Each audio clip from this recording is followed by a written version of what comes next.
Boa noite, pessoal. Começando mais uma live, nossa live de quartas do nosso querido Celeiro de Luz, nosso centro espírita Nair Montes de Castro. Que Jesus nos abençoe, que estejamos protegidos, amparados pelos trabalhadores da casa de seu Pedro e Dona Nair. Aquele casal que, de alguma forma, adotou todos nós. Filhos complicados, complexos, cheios de problemas, mas ao mesmo tempo que de alguma forma estamos lá na casa deles, tentando ajudar, colaborar, e de alguma forma somos especiais para todos esses dois queridos amigos. Espero que vocês estejam muito bem, entrando em mais um capítulo 19 do nosso livro A Caminho da Luz, psicografado por Chico Xavier, ditado pelo Espírito Emmanuel, o livro que trata, entre outros assuntos, da história na visão espírita. A história contada por um espírito e com os bastidores da vida espiritual. Dá aquela olhadinha para ver quem está aqui. E vamos dar boa noite a Denise Ferraz. Tudo bom, Denise? Que bom você estar aqui. Maria Inês, muito boa noite. Eliane, muito boa noite para você. Patrícia Correia, boa noite. Tudo bom? Patrícia Valente, muito boa noite para você também. Silvia, tudo bom, Silvia? Sérgio, estive com o Sérgio na segunda-feira. Tudo bom, Sérgio? Nancy, tudo bom, Nancy? Boa noite. Doriane, tudo bom, Doriane? Boa noite. Muito bom, a gente vai ver já no início tanta gente já dando boa noite. Sinal que vamos ter sala de aula cheia hoje com o nosso grupo, né? Todo mundo se ajudando, todo mundo batendo papo. Legal, hein? Socorro, muito boa noite para você, Socorro.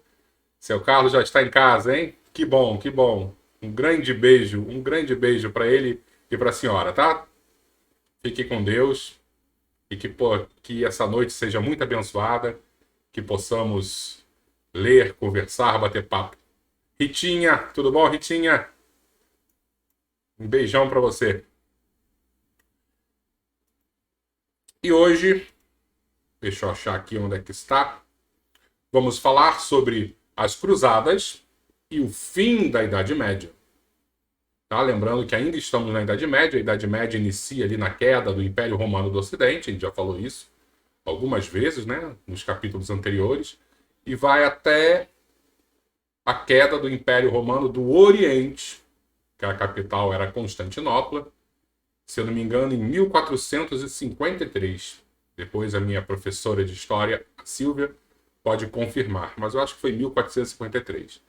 Existem historiadores também que acham, né, que tem uma outra visão e que eu já ouvi, que eles acham que o fim da Idade Média foi em 1492, com a chegada de Cristóvão Colombo na América. Mas não vamos entrar nessa disputa para ver quem finalizou com a Idade Média. O importante é a gente compreender que foram 1000 anos de muitas lutas, né?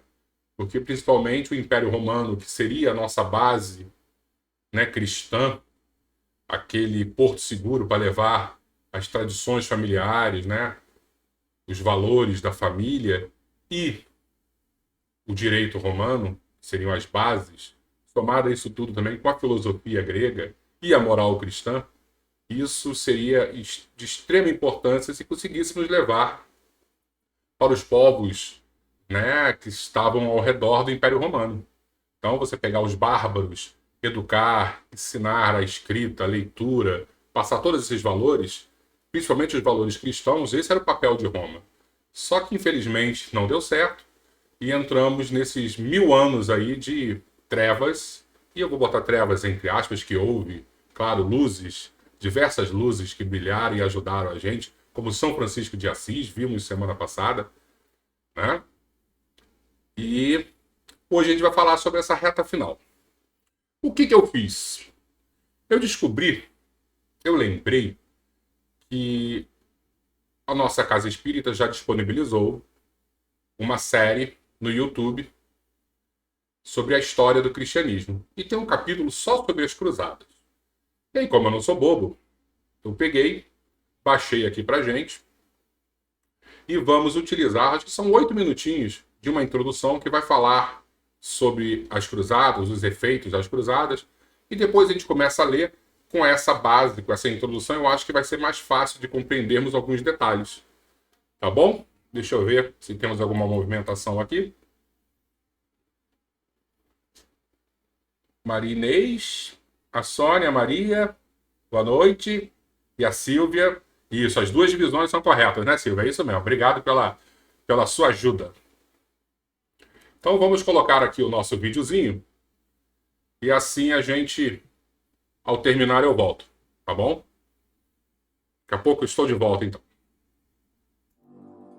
Olá!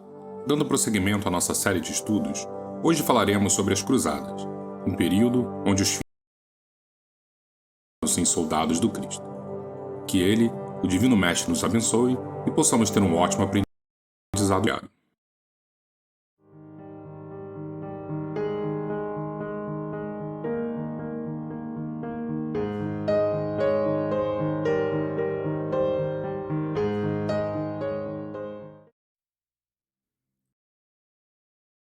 Citando que os muçulmanos haviam tomado a cidade de Jerusalém. O domínio dos seljúcidas é percebido pelos cristãos do Ocidente como uma grande. Assim, em 27 de janeiro de 1095, o Papa Urbano II convocou como um grande general os nobres franceses a libertar a Terra Santa, dando início ao que chamamos hoje de Cruzadas. As cruzadas nada mais eram, então, inicialmente, que quaisquer movimentos militares de inspiração cristã, que se conduziam da Europa Ocidental em direção à Terra Santa, com o objetivo de conquistá-las, ocupá-las ou mantê-las sob o domínio da Igreja. Promovendo a salvação aos que lutassem contra os islâmicos, o Papa Urbano II inicia um novo período na história do cristianismo, onde a certeza da redenção justificava todos os tipos de barbaridades. Cruzada, ou a Cruzada dos Nobres, em 97, com mais de 50 mil homens, com dois objetivos básicos: o de auxiliar os cristãos ortodoxos do leste, a pedido do imperador bizantino Aleixo I, e libertar o muçulmano. Na prática, tornou-se uma grande migração de conquista territorial, e segundo o arcebispo Guilherme de Tiro, um cronista contemporâneo das Cruzadas, a ocupação de Jerusalém transformou-se em uma injustificável carnificina, onde o derramamento de sangue fora tão grande que os próprios vencedores ficaram impressionados com tanto horror. Vale salientar que a Ordem dos Cavaleiros Templários surge nesta época, com o propósito original de proteger os cristãos que voltaram a fazer a peregrinação a Jerusalém após a sua conquista. Em 1145, uma nova cruzada é convocada pelo Papa Eugênio III, e foi a primeira liderada por monarcas europeus: Luís VII da França, Leonor da Aquitânia e o terceiro da Germânia. O único sucesso dessa segunda cruzada foi parte da reconquista da Península Ibérica, com a participação de uma frota na libertação de Lisboa em 1147, sob a solicitação de Dom Afonso Henriques, o primeiro rei de Portugal. Mas de resto, um fracasso absoluto. Além de não reconquistar as regiões tomadas pelos islâmicos, os cruzados ainda entraram em conflito com antigos aliados, como os sírios, por exemplo. Esse erro estratégico acabou saindo muito caro, pois servira de motivo para a unificação de diversos grupos muçulmanos, em torno de um grande líder chamado Saladino. Saladino não era apenas um comandante militar, mas um forte protetor da cultura islâmica e um excelente administrador de seus domínios. Apesar de seu caráter guerreiro como sultão árabe, era famoso por sua generosidade, humildade e cumpridor de suas palavras, tanto por seus aliados como pelos seus inimigos. Em 1187, o Papa da Vez convoca agora a Terceira Cruzada, também com os reis, assim denominada, pois contava com a participação dos principais soberanos europeus da época: Filipe Augusto da França, também conhecido como Filipe o Belo, Frederico Barba-Ruiva, do Sacro Império Romano Germânico, e Ricardo de Leão. Alirico Barba-Ruiva se afoga e a sua morte prematura acaba representando o fim prático dessa aliança, fazendo com que Filipe o Belo retornasse para a França, deixando o monarca inglês sozinho nessa empreitada. Apesar de algumas vitórias notáveis, Ricardo Coração de Leão não obteve êxito em libertar Jerusalém, seu objetivo principal. Conseguindo apenas um acordo justo, os cristãos mantinham o que já haviam conquistado e adquiriam o direito de peregrinação desde que desarmados a Jerusalém, que permanecia sob controle de Saladino. Com isso termina a Terceira Cruzada, que embora tenha fracassado na sua missão principal, acaba com solidão. A Quarta Cruzada, ou a Cruzada Comercial, foi uma das mais importantes, apesar de ter se desviado totalmente do seu intuito original. A partir de 1198, o Papa Inocêncio III empreender um novo esforço contra os islâmicos, obtendo bastante receptividade junto da nobreza europeia. Então, mais uma ofensiva foi empreendida pelas elites cristãs. O problema é que dessa vez, o transporte dos exércitos fez-se a partir de Veneza, uma república que não vivia um bom momento comercial. A intenção papal desta cruzada apontava para a destruição do poderio muçulmano no Egito. Por outro, a tensão entre Veneza e os bizantinos dava para uma mudança de curso das operações militares. Mais uma guerra supostamente santa, agora teríamos uma batalha real em busca do domínio das rotas comerciais. Dentro desse novo objetivo, o principal local tomado pelos cruzados foi o porto de Zara, no território da atual Croácia. Este lugar era um ponto estratégico na liberação da navegação do Mar Adriático. Após isso, os cruzados investiram contra Constantinopla, sede do Império Bizantino e grande centro comercial, saqueando a cidade e matando milhares de pessoas. Em decorrência dessa ação, Veneza assumiu o comando do comércio marítimo e terrestre existente, religando economicamente o Ocidente ao Oriente. Oficialmente, houve mais 5 cruzadas cristãs, e todas elas com muitas baixas para todos os envolvidos. E se por um lado aprofundaram a hostilidade entre os cristãos e os islâmicos, por outro estimular as trocas econômicas e culturais em benefício dos implicados. As novidades apresentadas pelos estrangeiros mudaram completamente dos europeus. Imaginemos um cristão que se vestia com um e salgava a carne com suor de cavalo. De repente podia trajar-se com a mais pura seda e temperar seus alimentos com diversas especiarias, um caminho sem volta. Outra consequência muito importante foram as provenientes dos saques promovidos no Oriente, permitindo que uma expressiva quantidade de moeda adentrasse na economia feudal. Comércio que transitavam entre o leste e o oeste. E com essas novas rotas comerciais, vão se desenvolvendo também a reboque pequenos burgos, que nada mais eram que vilarejos cheios de oportunidades mercantis, surgindo daí uma nova classe social. Citar entre eles os sapateiros, alfaiates, barbeiros ou até mesmo os famosos banqueiros, aqueles que ficavam sentados em seus banquinhos emprestando dinheiro. Pelo lucro, significava que os antigos hábitos feudais, após as cruzadas, não permaneceriam intocáveis. A tradição agrária da Europa ganhava outros contornos. Assim, o feudalismo dava os primeiros indícios de sua crise. Só que ao mesmo tempo em que houve esse importantíssimo contato entre as culturas, não podemos esquecer que a intolerância religiosa também foi outro importante. Do ponto de vista comportamental, a perseguição às demais religiões tornou-se natural e aceita à época. E esse é o gancho para o nosso próximo tema sobre a história do cristianismo, a Santa Inquisição. Terminamos então mais um capítulo da nossa série. Fiquem com Deus, buscando sempre a tolerância e que Jesus nos abençoe hoje e sempre. Muito obrigado. Pronto. Eu percebi aqui que eu acho que a gente estava tendo uns probleminhas dando umas travadas no vídeo, né? No geral, eu acho que deu para a gente compreender que as cruzadas surgiram porque houve um domínio de Jerusalém pelos turcos, né? E os turcos eram muito diferentes dos árabes, né? Dos egípcios, né? Eles eram islâmicos também, mas a origem deles era lá das planícies, né, asiáticas, junto dos mongóis. Eles tinham uma outra forma de lidar, né? Eles não eram tão assim equilibrados. Esse é um ótimo eufemismo, né? E acabou que eles tomaram Jerusalém e a igreja se juntou com os reis e mandou diversas vezes soldados, né, cristãos, para tentar tomar, né, Jerusalém. Além disso, além dessa batalha, que era uma batalha religiosa, bem entre aspas, né, porque eu fico imaginando Jesus olhando essa guerra toda em nome dele, acabou que criaram outras rotas de comércio, né, porque virava também essa peregrinação toda essa caminhada da Europa até Jerusalém, você precisava ter postos, né, compra e venda de produtos. E aí começaram a descobrir novas rotas de comércio.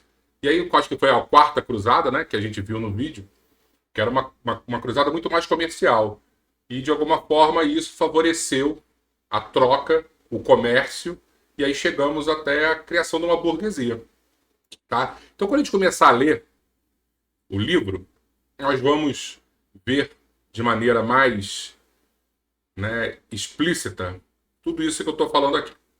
Então, deixa eu colocar aqui na nossa leitura e a gente vai iniciar. Então, vamos lá. Deixa eu beber uma aguinha.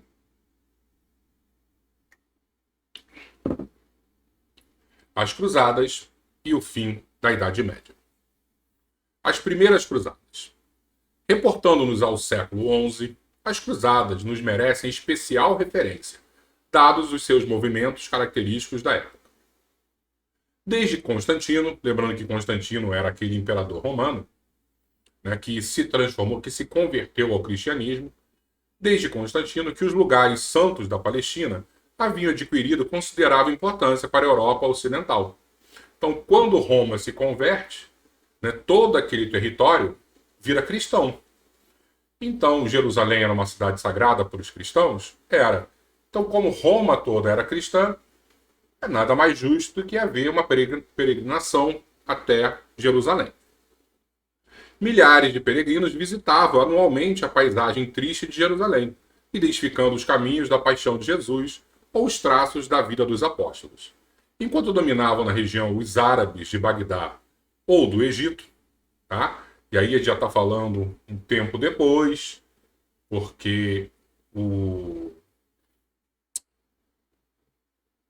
islamismo surge só no ano 610, lá com Maomé, a gente já viu também, então não é, a gente não está mais agora nesse iniciozinho ali de Constantino, já passaram alguns séculos, e aí houve a tomada. Já temos árabes, né, que são islâmicos, os egípcios, islâmicos, né? Claro que também existe árabe cristão, existe árabe judeu, mas em sua maioria eram islâmicos. Então, nesse momento, as coisas funcionavam ainda bem. As correntes do turismo católico podiam buscar sem receio as paradas sagradas, mas a Jerusalém do século XI havia caído sob o poder dos turcos, que não mais toleraram a presença dos cristãos, expulsando-os dali com a máxima crueldade. Como a gente falou, os turcos, também islâmicos, mas o turco é uma outra etnia, tá? Às vezes a gente acha que turco é da Turquia, não. Depois eles foram para a Turquia. Antes eram das estepes asiáticas. Semelhantes medidas provocam os protestos de todo o mundo católico do Ocidente. E no fim do referido século, preparam-se as primeiras cruzadas em busca da vitória contra o infiel.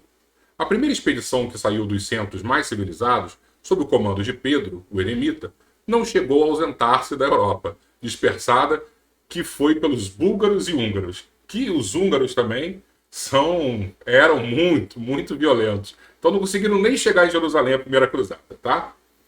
Todavia, em 1096, Godofredo de Bouillon, com seus irmãos e Tancredo de Siracusa e outros chefes, depois de se reunirem em Constantinopla, demandaram Nicéia, foram conquistando, né? Com um exército de 500 mil homens. Depois da presa de Nicéia, apoderaram-se da Antioquia, penetrando em Jerusalém com a palma do triunfo. E aí conseguiram entrar, né? Ali quiseram presentear Godofredo de Bouillon com a coroa de rei, mas o duque da Baixa Lorena parecia rever o vulto luminoso do Senhor do mundo, cuja fronte fora aureolada com a coroa de espinhos e considerou sacrilégio o colocar-lhe nas mãos um cetro de ouro, quando Cristo tivera tão somente nas mãos augustas e compassivas uma cana ignominiosa. Depois de muita relutância, aceitou apenas o título de defensor do Santo Sepulcro, organizando-se logo em seguida as ordens religiosas de caráter exclusivamente militar, como a dos templários e a dos hospitalários.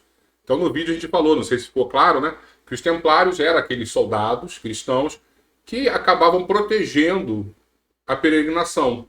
Então você ia com o seu grupo para Jerusalém, aí tinha lá os soldados templários que ajudavam. Os hospitalários, claro que as pessoas ficavam doentes, se feriam nas batalhas, tinham lá os hospitais, né, os centros de apoio, que eles também ajudavam ali. Os turcos, porém, não descansaram. Depois de muitas lutas, apossaram-se de Edessa, obrigando o Papa Eugênio III a providenciar a Segunda Cruzada, que, chefiada por Luís VII da França e Conrado III da Alemanha, teve os mais desastrosos efeitos. Bem, tá tudo tranquilo aqui. Fim das Cruzadas. Em fins do século XII, Jerusalém cai em poder de Saladino. Nós falamos sobre o Saladino, né? Que era lá islâmico, né? E por mais que fosse inimigo dos cristãos, os próprios cristãos tinham em Saladino uma figura assim honrosa, tá? Honrada, porque era um ser humano que era muito inteligente, era dentro de todo o ambiente de guerra, era uma pessoa justa. Os príncipes cristãos do Ocidente prepararam-se para a Terceira Cruzada, assinalando-se as vitórias de São João d'Acre. As lutas do Oriente sucederam-se anos a fio, como furacões periódicos e devastadores. A Palestina possuía até então os seus recantos maravilhosos de verdura abundante. A Galiléia era um vasto jardim, cheio de perfume e de flores. Mas tantos foram os embates dos exércitos inimigos, tantas as lutas de extermínio e de ambição, que a própria natureza pareceu maldizer para sempre os lugares que mereciam o amor e o carinho dos homens. Né? Então, tanta guerra, tanta barbaridade que aconteceu ali, como se a própria natureza falasse, ó, chega, nem eu vou ajudar aqui as plantas, nada, vamos virar um deserto total isso aqui. É claro que esse livro, como foi escrito em 1938, Emmanuel está com aquela visão daquela época, né? Depois disso, quando houve um movimento sionista, os judeus foram para lá, se a gente pegar isso hoje, tá tudo, voltou a ter, porque houve uma intervenção humana, né? O que os judeus, eles tiraram água do oceano, tiram o sal e conseguem uma irrigação maravilhosa, eles são ótimos nisso. As últimas cruzadas foram dirigidas por Luís IX, o rei santo da França, que depois da tomada de Damietta, caiu em poder dos inimigos, pagando fabuloso resgate e vindo a desprender-se da vida terrestre em 1270, defronte de Tunis, vitimado pela peste. Vamos guardar esse nome, Luís IX, né, que é o rei santo. Os mensageiros de Jesus, que de todos os acontecimentos sabem extrair os fatores da evolução humana para o bem, buscam aproveitar a utilidade desses acontecimentos dolorosos.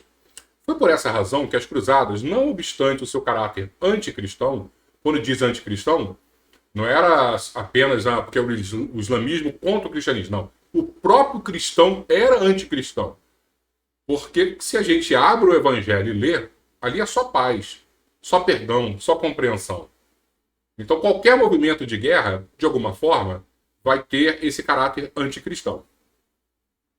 Fizeram-se acompanhar de alguns benefícios de ordem econômica e social para todos os povos. Na Europa, a sua influência foi regeneradora, enfraquecendo a tirania dos senhores feudais e renovando a solução dos problemas da propriedade, conjurando muitas lutas isoladas. Então, como foram surgindo os burgos, as pessoas começaram a sair da terra e começaram a comercializar. Isso enfraqueceu o senhor feudal, que seria o dono da terra. Né? Então agora não tem mais tanta gente que não tem nada o que fazer e só tem a terra para trabalhar. Agora as pessoas estão lá fora e vendendo, viajando, né? Trazendo especiarias. A gente sabe muito bem disso. Nós somos, de alguma forma, os brasileiros, né? Foi um desvio da rota das especiarias. Que nessa época o mercado, o mundo estava nesse movimento de início de capitalismo. Aí aqui, na Europa, sua influência corregeneradora, enfraquecendo a tirania dos senhores. A gente leu isso, né? Além disso, os seus movimentos intensificaram sobremaneira as relações do Ocidente com o Oriente, apenas paralisadas mais tarde em vistas da ferocidade dos turcos e dos invasores mongóis. Então, como a gente viu ali no videozinho, deu para perceber que diversas rotas para o Oriente começaram a surgir e, de alguma forma, o comércio rolou solto. Os esforços dos emissários do Cristo. No infinito, reúne-se os emissários do Divino Mestre em assembleias numerosas sob a égide do seu pensamento misericordioso, organizando novos trabalhos para a evolução geral de todos os povos do planeta. Lamentam a inabilidade de muitos missionários do bem e do amor, que, partindo dos espaços, saturados dos melhores e mais santos propósitos, experimentam no orbe a traição das próprias forças, influenciados pela imperfeição rude do meio a que foram conduzidos. Então, essa parte aqui é de extrema importância. Muitos espíritos, né, cheios de boas intenções, pessoas assim já encaminhadas espiritualmente falando, quando vieram para a Terra, deixaram a desejar. Você vê como é difícil encarnar, né? Não é fácil. Não é, principalmente na Idade Média, muito mais complicado. Muitos deles se deixavam deslumbrar pelas riquezas efêmeras, mergulhando no oceano das vaidades dominadoras, estacionando nos caminhos evolutivos, e outros, como Luís IX, que era o rei santo de França, excediam-se no poder e na autoridade, cometendo atos de quase selvageria, cumprindo seus sagrados deveres espirituais, com poucos benefícios e amplos prejuízos gerais para as criaturas. Até o rei da França teve lá os seus problemas, né? O rei santo. Mas, compelidas pelas leis de amor que regem o universo, essas entidades compassivas jamais negaram do alto o seu desvelado concurso a favor do progresso dos povos, procurando aperfeiçoar as almas e guiando os missionários do Cristo através dos mais espinhosos caminhos. Apesar da gente, né, fazendo diversas besteiras, apesar daqueles que estavam aqui na liderança para tentar realmente seguir um caminho bom, os bons espíritos lá do plano espiritual estavam trabalhando profundamente na evolução do planeta. Pobreza intelectual. No século XIII, estava definitivamente instalado o governo real, desaparecendo as mais fortes expressões do feudalismo. Então, lembrando o que era o feudalismo, eu vou pegar uma imagenzinha para a gente entender aqui. Isso aqui seriam os reinos que existiam na Espanha. Então, não existia um país, Espanha, um estado, né, unificado. Né? Você tinha diversos reinos. Aí condados, né? As marcas, que eram os marqueses que tomavam conta, os ducados. Era tudo isso, era dividido. E o passar do tempo, através de conquistas, guerras e casamentos, a Espanha tornou-se um estado unificado. Tá bom? Então, por exemplo, aqui a gente tem Castela e Leão. Deve lembrar quando a gente estudava história, né? Os reinos de Castela, Leão. Então, quando a gente fala qual o idioma? O castelhano. É essa mistura do Castela e Leão. Tá bom? Eu lembro que também tinha do Aragão, né? Diversos reinos. Vamos voltar aqui. Cada região europeia tratava de concatenar todos os elementos precisos à organização da sua unidade política. Então, estava tentando juntar e criar uma unidade política. Mas a verdade é que os meios escassos de instrução não permitiam uma existência intelectual mais avançada. E por que nós não tínhamos essa existência intelectual mais avançada? Os estados que se levantavam organizavam as suas construções à sombra da igreja, que tinha interesse em não dilatar os domínios da educação individual, receosa de interpretações que não fossem propriamente dela. Os pergaminhos custavam verdadeiras fortunas e o livro era dificilmente encontrado. Até o século XII, as escolas estavam circunscritas ao ambiente dos mosteiros. A gente falou isso, né? Da época de Carlos Magno, onde criaram os monges copistas, as escolas dentro dos monastérios, né? Onde muitos padres se ocupavam de avivar a letra dos manuscritos mais antigos, produzindo outro para a posteridade. A ciência, cuja linha ascensional guarda o seu ponto de princípio na curiosidade ou na dúvida, bem como a filosofia, que se constitui de mais altas indagações espirituais, estavam totalmente escravizadas à teologia. Então, senhora absoluta de todas as atividades do homem, com poderes de vida e morte sobre as criaturas, considerando-se os direitos absurdos do Tribunal de Inquisição, depois do século XIII, quando, sob inspiração do alto, já se haviam fundado universidades importantes, como a de Paris, a de Bolonha, que serviram de modelo as de Oxford, Coimbra e Salamanca. Tá? Então, a dúvida, as perguntas, os questionamentos, extremamente importantes, né? O debate, de alguma forma, foram sufocados, porque era tudo pecado. Você não pode sair perguntando, o conhecimento não pode ser de todos. Então, de alguma maneira, a intelectualidade ficou presa e a Idade Média, de alguma forma, também acabou passando 1000 anos a gente nesse período confuso, complicado. Por isso é que hoje em dia a gente precisa sempre apoiar o debate, ideias diferentes. E quanto mais ideias diferentes você está tendo hoje em dia, mais as pessoas estão querendo te calar. Então a gente tem que ter muito cuidado. Senão a gente volta no período de Idade Média. Né? Tá falando bobagem? Deixa falar. Existia um iluminista chamado Voltaire. E Voltaire dizia assim: eu posso discordar de tudo o que você diz, mas eu vou defender com a minha vida o direito de você se expressar. Hoje em dia é o contrário. Se você discorda de alguma coisa, a primeira coisa que você vai querer fazer é o quê? Calar a pessoa. Bloquear a pessoa. Né? Então, tenhamos muito cuidado. Renascimento. Vamos ver aqui se está tudo direitinho. O Luís IX não é o São Luís, né, Silvia? Isso, eu estou vendo aqui na ordem. Filipe de Aragão e Isabel de Castelo, os reis cristãos. Exatamente. E o Luís IX não é o São Luís. Eu acho que eu estou confundindo aqui. Viu várias mensagens. Eu não sei. Eu acho que é, Silvia. Eu acho que é o São Luís. Tá? Não sei se é o São Luís Gonzaga. Depois procura, porque tem até um centro espírita, não tem? São Luís Gonzaga. Depois eu vou dar uma procurada. E se alguém puder procurar, vai ajudar. Porque eu acho que ele é o São Luís, assim, aquele rei da França. Né? Tanto que ele tem manifestações no Evangelho segundo o Espiritismo. E aí isso é importante para a gente ver como é complicado encarnar. Como é complicado. Tá? E lembrando que a gente está falando ainda da Idade Média. Quando São Luís está se manifestando no Evangelho, aí a gente já está falando de 1860. Né? Já deu muito tempo para recuperar alguns erros do passado. E quem sou eu para dizer recuperar ou não? Mas eu acho que é isso, Silvio. Vamos continuar. Renascimento.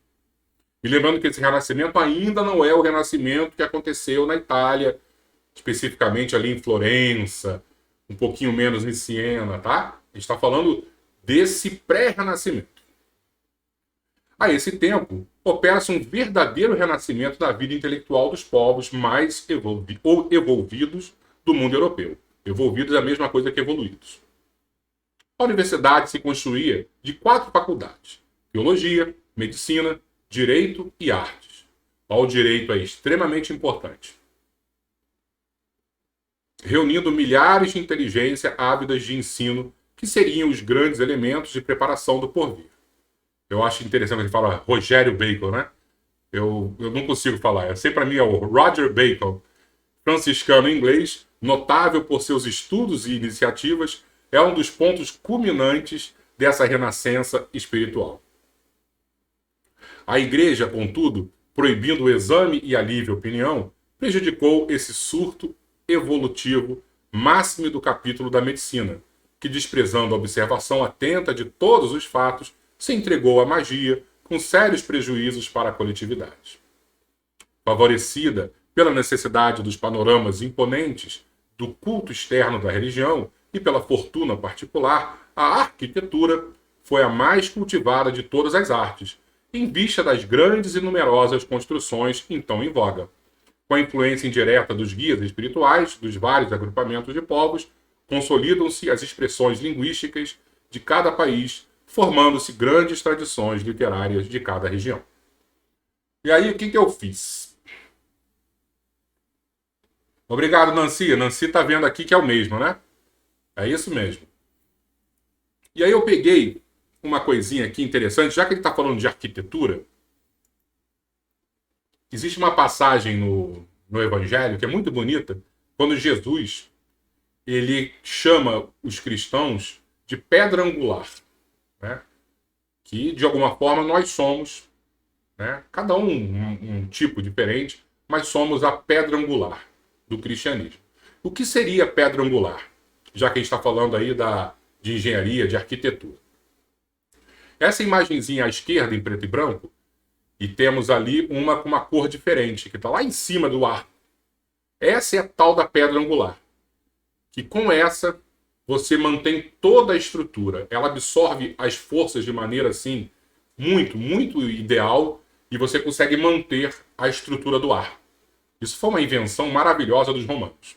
Tá? Então, a pedra angular, que seria o cristão, seria aquele que, de alguma forma, segura a estrutura. Então, quantas vezes a gente está no meio de uma confusão e uma oração, você não deixa uma estrutura enorme cair? Dentro de casa, na sua família, quantas vezes a gente se cala e a estrutura familiar se mantém viva, se mantém de pé? Então, vamos pegar esse sentido de pedra angular e trazer realmente para o nosso dia a dia. Que, de alguma forma, possamos ser a pedra angular. E aí, falando de arquitetura, eu peguei também essa igrejinha, que é a tal da igreja com estilo romano, que vem daí, né? Vem de Roma. Então, quando a gente olha a porta dela, você vê que é o arco. Então, os estilos antigos, né? Medievais, e muitas vezes, às vezes, claro que aí não é mais igreja, né? Que são pré-medievais, tem esse arco, que é o arco romano. Mas, ao mesmo tempo, durante a Idade Média, Roma caiu e os bárbaros invadiram Roma. E quem ficou muito próximo ali, né, quem influenciou demais a arquitetura nesse período medieval, foram os visigodos.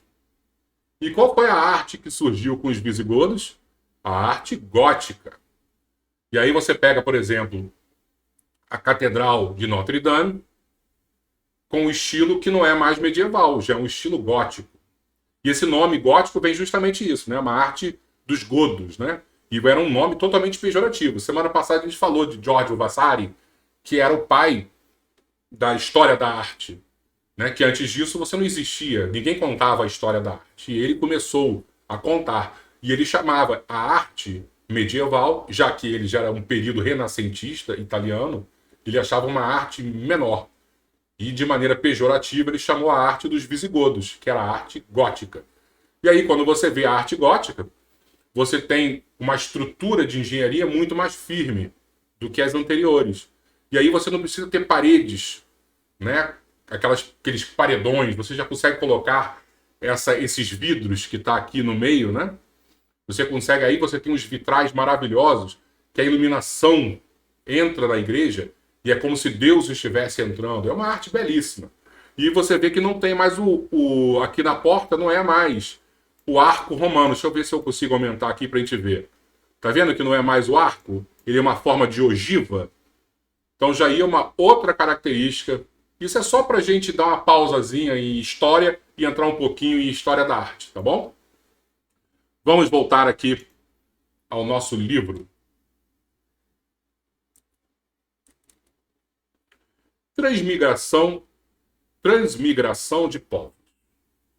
É então que inúmeros mensageiros de Jesus, essa parte é maravilhosa, pessoal. É então que inúmeros mensageiros de Jesus, sob orientação, iniciam um largo trabalho de associação dos espíritos de acordo com as tendências e afinidades, a fim de formar as nações do futuro, com a sua personalidade coletiva. Então está começando a pegar uma personalidade da coletividade para formar as nações. A cada uma dessas nacionalidades seria cometida determinada missão no concerto dos povos futuros. segundo as determinações sábias do Cristo, erguendo-se as bases de um mundo novo, depois de tantos e tão continuados desastres da fraqueza humana. Então, olha só, vamos bolar agora os países, as nações? Vamos. Então, vamos botar para reencarnar aqui esse povo, ali aquele povo. E aí vamos, de alguma maneira, criar civilizações com características bem peculiares para formar as nações. Constrói-se os alicerces dos grandes países, como a Inglaterra, que em 1258 organiza os Estatutos de Oxford, limitando os poderes de Henrique III, e em 1265 erige a Câmara dos Comuns, onde a burguesia e as classes menos favorecidas têm a palavra com a Câmara dos Lordes. Então a Inglaterra já está começando um processo de tirar o poder, que era demais absoluto, da mão do rei, e jogar para mais pessoas, né? Porque o poder na mão de uma pessoa, quando essa pessoa é muito boa, é maravilhoso. Mas quando não é, é o caos. Então, a melhor coisa do mundo é você criar o freio e contrapeso. Outros grupos que acabam administrando com você, né? Dividindo as responsabilidades e as decisões. A Itália prepara-se para sua missão de latinidade. A Alemanha se organiza. A Península Ibérica, onde está Portugal e Espanha hoje, é imensa oficina de trabalho. E a França ensaia os passos definitivos para a sabedoria e para a beleza. A atuação do mundo espiritual proporciona à história humana a perfeita caracterização da alma coletiva dos povos. Isso é muito importante. Como os indivíduos, nós, pessoa física, as coletividades também voltam ao mundo pelo caminho da reencarnação. Então nós voltamos, mas grupos enormes acabam retornando juntos também. É assim que vamos encontrar antigos fenícios na Espanha e em Portugal, entregando-se de novo às suas predileções pelo mar. A gente falou dos fenícios, né? A gente falou de Cartago. Os fenícios eram grandes navegadores, muitos séculos antes de Portugal sair para descobrir os oceanos, né? Então eles já acabaram reencarnando ali. Na antiga Lutécia, engraçado, né? O Emmanuel chama Paris, né, de Lutécia nesse período. Porque Emmanuel, de alguma forma, ele viveu essa época. E quando Júlio César ele conquistou as Gálias e ele chega lá em Paris, na verdade, não era Paris que a gente vê hoje. Era a tal da Lutécia. Eles deram o nome porque era um lamaçal à beira do rio Sena. E Lutécia em latim seria isso, lama, né? A antiga Lutécia, que se transformou na famosa Paris do Ocidente. Vamos achar a alma ateniense nas suas elevadas indagações filosóficas e científicas, abrindo caminhos claros aos direitos dos povos, dos homens e dos povos, em Paris, né? Então a turma filosófica de Atenas vem para Paris, vai para Paris, né? Andemos mais um pouco e acharemos na Prússia, né? A Prússia, quem não lembra, deu origem à Alemanha, depois da unificação alemã. O espírito belicoso de Esparta, a gente falou dos espartanos, né? Que competiam com os atenienses, ali o que a gente chama hoje de Grécia, né? Eles eram cidades-estado que competiam, e os espartanos eram os guerreiros, né? Que não deixaram legado nenhum. E eles voltaram onde? Na Prússia, que depois vira o nazismo, cuja educação defeituosa e transviada construiu o espírito detestável, que ele chama de pan-germanismo na Alemanha da atualidade. Atravessamos a Mancha, o Canal da Mancha, e deparar-se-nos-á na Grã-Bretanha a edilidade romana, com a sua educação e sua prudência, retomando de novo as rédeas perdidas do Império Romano, para beneficiar as almas que aguardaram por tantos séculos a sua proteção e o seu auxílio. Então ele está falando da reencarnação dos romanos, né, na Inglaterra, e todo o orgulho também do inglês, sem falar mal dos ingleses, eu gosto muito dos ingleses, tenho amigos, mas aquele orgulho de superioridade, né, coisa dos romanos. Fim da Idade Medieval. Deixa eu ver se temos alguma questão aqui.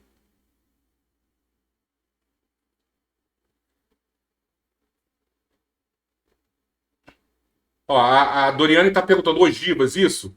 Lembra das ogivas? Ogiva nuclear não parece uma bomba, né? Então, o formato das portas ali das igrejas góticas parece uma bomba. É o formato de ogiva, tá?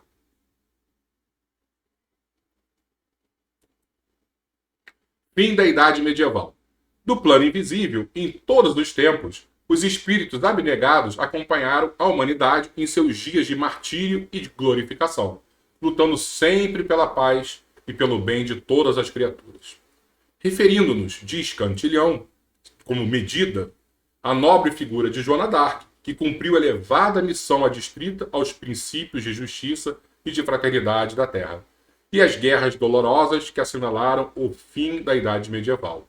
Registramos aqui que com as conquistas tenebrosas de Gengis Khan e de Tamerlão, e com a queda de Constantinopla em 1453, que ficou para sempre em poder dos turcos, quando ele diz para sempre, né? Depois da Segunda Guerra Mundial, os turcos já não eram mais os donos daquela região, né? Acabou que eles perderam a guerra. E esse livro foi escrito, como eu sempre falo, antes da Segunda Guerra Mundial. Verificava-se o término da época medieval. Uma nova era despontava para a humanidade terrestre, com a assistência contínua do Cristo, cujos olhos misericordiosos acompanham a evolução dos homens lá dos arcanos do infinito. Esse final é maravilhoso saber, apesar de toda essa bagunça que a gente vive aqui na Terra, temos Jesus sempre nas nossas vidas, seja de maneira individual, na pessoa física, ou seja, nas coletividades. Tá? Então, Jesus está preocupado com o rumo das nações e nossos rumos individuais. A gente não pode perder isso nunca de vista. E semana que vem, vamos falar sobre renascença do mundo. Vamos iniciar e vamos falar, provavelmente, que eu não lembro mais desse capítulo, sobre a renascença italiana, que eu acho que vai ser bem legal também.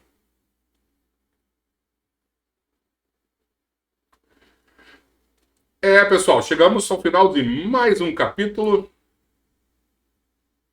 E eu achei esse capítulo muito bom. Peço desculpas que eu acho que o vídeo ficou bem picadinho, bem picotado, melhor dizendo. E provavelmente não deu para compreender bem. Mas depois, quem quiser, dá uma olhadinha no nosso YouTube da Casa Espírita. Ou o próprio Facebook, a gente tem esses vídeos também. E procura lá as cruzadas. Vai encontrar. E eu acho que é bem legal assistir direitinho, porque é um período que nos faz pensar, né, até onde vai, né, a nossa liberdade, a nossa belicosidade em nome de um ideal. Às vezes a gente tem que dar um passo atrás e falar assim, ó, vamos ser mais brandos e pacíficos. Tá bom? Então eu acho que a nossa hora da oração, nosso momento de oração, para não ficar redundante. E Albertinho já nos orientou aí a pegar o nosso copo d'água. Tá? Porque a água, nesse momento, vai ser abençoada, vai ser fluidificada. O remédio, de alguma forma que tanto necessitamos, vai chegar nesse copo d'água. Então vamos fechar os nossos olhos e vamos iniciar a nossa oração.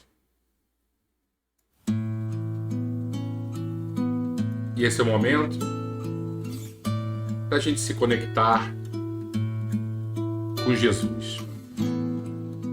Lembrando que Ele está ligado a cada um de nós. E depende da nossa vontade que o que há de melhor chegue até os nossos corações. Porque Ele está lá, nos buscando, como aquela ovelha perdida. Ele sai para resgatar a cada um de nós que se perdeu. Mas depende também da gente. Depende da nossa vontade, o nosso pedido de ajuda, o nosso pedido sincero de ajuda, o nosso arrependimento. Então, nesse momento, vamos pensar nele como aquele amigo que não nos julga, aquele amigo que nos acolhe, que precisa apenas de um pedido de socorro. Vamos pedir a Jesus, neste momento, ajuda-nos, Mestre. Socorre as nossas vidas. Quantos momentos estamos perdidos, quantos momentos estamos com a cabeça desequilibrada, com problemas físicos, com problemas emocionais. Olhemos para Ele. Lembremos do amor que o Mestre nutre por cada um de nós. E façamos o pedido. Ajuda-nos. Que a paz deste médico das almas habite os nossos corações. Que toda a luz que estamos recebendo agora, todo o amor que recai sobre nossas cabeças, não fique apenas conosco. Que os nossos lares, nossos familiares, nossos vizinhos também possam receber. E lembrando que aqueles que mais necessitam são os que o negam, os que o perseguem. Existem tantos ainda que não compreendem o poder do amor do Cristo. E assim pedimos para que justamente esses sejam os que mais possam receber as dádivas que vêm do alto. Obrigado, Senhor Jesus. Fica conosco, hoje e sempre. Assim seja, Senhor.